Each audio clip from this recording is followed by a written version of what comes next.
কি গো মা, কি রান্না করছো? স্পেশাল কিছু রান্না করছো নি? হ্যাঁ, স্পেশাল রান্না করছি।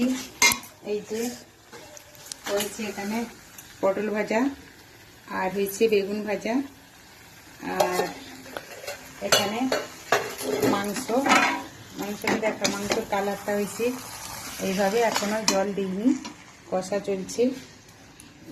তো বর্তমান মাংসটা হওয়ার কথা ছিল না, তো হঠাৎ মাত্রই মাংসটা রান্না হচ্ছে, নিয়ে এলো, তাই রান্নাটা বসিয়েছি।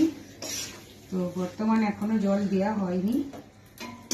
তো এই যে কষা চলছে। তো বন্ধুরা, তোমাদেরকে সবসময় বলি যে চলে আসো, কে কে খাবে।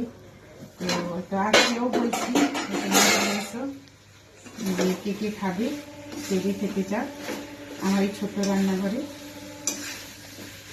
তো স্পেশাল কিছু বললে